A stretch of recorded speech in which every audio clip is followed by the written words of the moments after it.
ከዚህ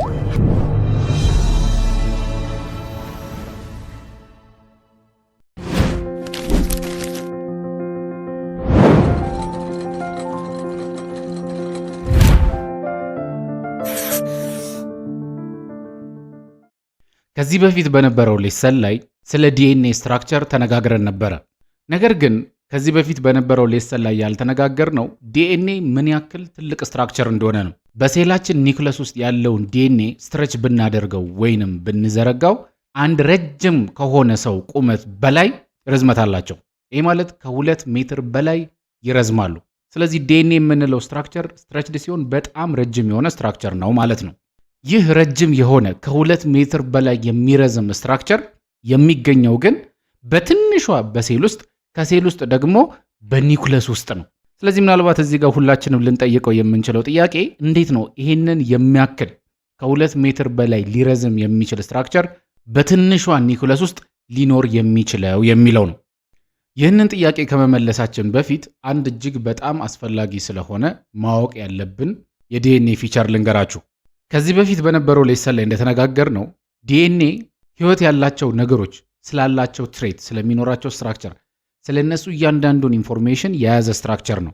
ይሄ ማለት በዚህ ዲኤንኤ ላይ የተወሰነው የዲኤንኤ ሴግመንት ወይንም የተወሰነው ክፍል የአይናችን ከለር ምን አይነት እንደሆነ የሚገልጽ ኢንስትራክሽን የያዘ ሊሆን ይችላል። ሌላኛው ሴክሽን ደግሞ የፀጉር አይነታችን ምን አይነት ሊሆን እንደሚችል የሚነግረን ይሆናል። ሌላኛው ሴክሽን ብለድ ታይፕ ወይንም የደም አይነታችን ምን አይነት እንደሚሆን የሚገልጽ ይሆናል። ሌላኛው ሴክሽን ሜታቦሊዝም ሬታችን ምን ያክል ሊሆን እንደሚችል የሚገልጽ ሊሆን ይችላል። እንዲህ እያለ ስለኛ በጣም ብዙ ኢንፎርሜሽኖችን በውስጡ ይይዛል። እነዚህ ስፔሲፊክ የሆኑ ትሬቶችን የሚገልጹ ኢንስትራክሽኖችን የያዙ የዲኤንኤውን ክፍሎች ጂን ብለን እንጠራቸዋለን። ስለዚህ ጂን የምንላቸው ስፔሲፊክ የሆኑ ፕሮቲኖችን ወይንም ደግሞ ትሬቶችን ሜክ ለማድረግ የሚያስፈልጉ ኢንስትራክሽኖችን የያዙ የዲኤንኤ ሴግመንቶች ናቸው ማለት ነው። ስለዚህ እነዚህ የተለያዩ ጂኖች አንድ ላይ የሆኑና አጠቃላይ ዲኤንኤያችንን ይሰጡናል። እነዚህ ጂኖች በዲኤንኤው ላይ ስፔሲፊክ የሆነ ሎኬሽን ላይ ወይንም ቦታ ላይ ነው የሚገኙት። የእነዚህ ጂኖች ስፔሲፊክ ሎኬሽን ወይንም ቦታ ሎከስ ተብሎ ይጠራል። ስለዚህ እያንዳንዱ ጂን የራሱ ሎከስ ወይንም ሎኬሽን አለው። ስለዚህ ሎከስ የጂኖች ስፔሲፊክ ፖዚሽን ወይንም ሎኬሽን ነው። እነዚህ ሀሳቦች ግልጽ ከሆኑልን አሁን ይህ ረጅም የሆነ ዲኤንኤ እንዴት በዲኤንኤ ኒውክለስ ውስጥ ሊቀመጥ ቻለ የሚለውን ጥያቄ ወደ መመለስ እንሂድ። ጥያቄውን ለመመለስ እንዲመቸን አንድ ምሳሌ ልስጣችሁ። ለምሳሌ እዚህ ጋር አንድ ረጅም ገመድ አለ እንበል። ይህ ረጅም ገመድ በተዘረጋ ቁጥር ሰፊ ቦታ እየያዘ ነው የሚመጣው። ነገር ግን ይህንን ገመድ በስነ ስርዓት ብንጠቀልለው የሚይዘው ቦታ መጠን እጅግ በጣም እየቀነሰ ይመጣል። ስለዚህ ዲኤንኤዎችም በጣም በትንሽ ቦታ ላይ ለመገኘት ይህንን ፕሪንሲፕል ነው የሚጠቀሙት። ይህንንም ለማድረግ በዋናነት እነዚህን ሂስተን የምንላቸውን ፕሮቲኖች ይጠቀማሉ። በእነዚህ የሂስተን ፕሮቲኖች ላይ ዲኤንኤው ይመጣና ልክ እንደዚህ ኮይልድ መሆን ይጀምራል ወይንም መጠቅለል ይጀምራል። እየተጠቀለለ ሲሄድ ደግሞ የዚህ አይነት ስትራክቸሮች እየተፈጠሩ ይመጣሉ። በዚህ ስትራክቸር ላይ ልብ ማለት ያለብን ነገር ይህ አጠቃላይ ስትራክቸር የዲኤንኤ ስትራክቸር ነው። ዲኤንኤው በውስጡ የተለያዩ ጂኖች አሉት ወይንም ሴግመንቶች አሉት። ይሄ ዲኤንኤ በትንሽ ቦታ ላይ ለመገኘት በእነዚህ የሂስተን ፕሮቲኖች ላይ ይጠቀለላል። ልክ እንደዚህ በሂስተን ፕሮቲኖቹ ላይ ዲኤንኤው እየተጠቀለለ ሲሄድ ከሂስተኑ ጋር የሚፈጥረውን ስትራክቸር ኒውክሎሶም እንለዋለን። ኒውክሎሶም ማለት በሂስተን ፕሮቲኖች ላይ ራፍድ የሆነ ወይንም የተጠቀለለ ዲኤንኤ ፓኬጂንግ ማለት ነው። አንዷን ኒውክሎሶም እንላታለን። እነዚህ ኒውክሎሶሞች እየተጠቀጠቁ ሲሄድ የዚህ አይነት ስትራክቸሮች ይፈጥራሉ። እነዚህን ገመድ የሚመስሉ ስትራክቸሮች ክሮማቲን ፋይበር እንላቸዋለን። እነዚህ ክሮማቲን ፋይበሮችም በደንብ እየተጠቀለሉ እየተያያዙ ሲሄዱ ደግሞ እዚህ ጋር የምትመለከቱትን አይነት ስትራክቸር ይሰጠናል። ያ ስትራክቸር በትልቁ ስናየው ይህንን ይመስላል። ይህንን ስትራክቸር ክሮሞዞም ብለን እንጠራዋለን። አሁን ጂን ምንድን ነው? ኒውክሎሶም ምንድን ነው? ክሮማቲን ፋይበር ምንድን ነው? ክሮሞዞም ምንድን ነው? የሚሉት ሀሳቦች ኮንሰፕቹዋሊ ግልጽ የሆነላችሁ ይመስለኛል። እነዚህ ሀሳቦች በደንብ ግልጽ ከሆኑልን ተጨማሪ ሀሳቦችን እያነሳውላችሁ ሊድ። ይህ የአንድ ሴል ኒውክለስ ቢሆን ከሴል ዲቪዥን በፊት በዚህ ኒውክለስ ውስጥ ዲኤንኤው የሚቀመጠው በዚህ መንገድ ነው። ልክ እንደዚህ የተጠላለፈ ገመድ መስሎ ነው የሚቀመጠው። ይህንን ክሮማቲን እንለዋለን። ክሮማቲን ፋይበር ምን እንደሆነ አሁን ተነጋግረናል። ነገር ግን በሴል ዲቪዥን ወቅት ዲኤንኤያችን የሚቀመጠው በዚህ ስትራክቸር ነው ወይንም በክሮሞዞም መልክ ነው። በሴል ዲቪዥን ወቅት ክሮማቲኑ ወደ ክሮሞዞምነት ሲለወጥ ወደ እነዚህ 23 ፔር ኦፍ ክሮሞዞምስ ነው የሚለወጠው። እንደምትመለከቷቸው ክሮሞዞሞቹ ጥንድ ጥንድ ሆኖ ነው የሚገኙት። ልክ እንደዚህ በፔር መልክ ጥንድ ጥንድ ሆኖ ስለሚገኙ እኛ ሰዎች ዳይፕሎይድ ኦርጋኒዝምስ እንባላለን። ዳይ ማለት ያው ሁለት ማለት ነው። ከዚህ የምንረዳው ዋናው ሐሳብ እኛ ሰዎች 46 ክሮሞዞሞች ወይንም 23 ፔር ኦፍ ክሮሞዞምስ ነው ያሉን። እያንዳንዳቸው 46 ናቸው፣ ጥንድ ጥንድ ሲሆኑ 23 ማለት ነው። ስለዚህ የሰው ልጅ ካሪዮታይፕ 46 ክሮሞዞሞችን ወይንም 23 ፔር ኦፍ ክሮሞዞሞችን የያዘ ነው እንላለን። እዚህ ጋር ካሪዮታይፕ ምንድን ነው የሚለው ነገር ግራ እንዳያጋባችሁ። ካሪዮታይፕ የምንለው በአንድ ሴል ውስጥ ኮምፕሊት ሴት ኦፍ ክሮሞዞሞችን የሚያሳይ ያላቸውን ቁጥር፣ ሳይዝ እና ቅርጽ የሚያሳይ ማለት ነው። ወይንም ደግሞ በቀላሉ ለመግለጽ ያክል ለምሳሌ በእንግሊዘኛ ቋንቋ ውስጥ የራሱ የሆነ አልፋቤት አለው።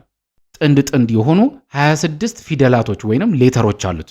ካፒታል ኤ፣ ስሞል ኤ፣ ካፒታል ቢ፣ ስሞል ቢ እያለን ማለት ነው። እያንዳንዳቸውን በዚህ አልፋቤት ላይ ቅርጻቸውን ማየት እንችላለን፣ ስትራክቸራቸውን ማየት እንችላለን፣ ብዛታቸውን ማየት እንችላለን። ይህንን ስትራክቸር አልፋቤት እንለዋለን። በተመሳሳይ መልኩ የኛ የሰዎችን ኮምፕሊት ሴት ኦፍ ክሮሞዞም ደግሞ ስናሳይ ይህንን ነው የሚመስለው። ይህንን ካሪዮታይፕ እንለዋለን። የተለያዩ እንስሳት የተለያዩ ካሪዮታይፕ አላቸው። የተለያዩ ቋንቋዎች የተለያየ አልፋቤት እንዳላቸው ማለት ነው። አሁን እዚህ ጋር የምትመለከቱት እኛ ሰዎችን የሚፈጥረው ባለ 46 ክሮሞዞም ካሪዮታይፕ ነው። እዚህ ጋር እንደምትመለከቱት ክሮሞዞሞቹ ጥንድ ጥንድ ሆነው ፔር ሆነው ነው የተቀመጡት። እነዚህን የመጀመሪያዎቹን ክሮሞዞሞች ወይ ከእናታችን ወይ ከአባታችን ብቻ የምናገኛቸው ሲሆን ሁለተኞቹንም ክሮሞዞሞች ወይ ከእናታችን ወይ ከአባታችን ብቻ ነው የምናገኛቸው። ይህ ማለት የመጀመሪያውን ክሮሞዞም ከአባታችን ካገኘን ሁለተኛውን ከእናታችን፣ የመጀመሪያውን ከእናታችን ካገኘን ሁለተኞቹን ክሮሞዞሞች ደግሞ ከአባታችን የምናገኝ ይሆናል ማለት ነው። በዚህ ከተግባባን ከነዚህ 23 ጥንድ ክሮሞዞሞች መካከል የመጀመሪያዎቹ 22 ጥንዶችን አውቶሶምስ እንላቸዋለን። እነዚህ አውቶሶምስ የምንላቸው ክሮሞዞሞች በዋናነት ሰውነታችን ስለሚኖሩት ትሬቶች እና ስትራክቸሮች ኢንስትራክሽኖችን የያዙ ናቸው።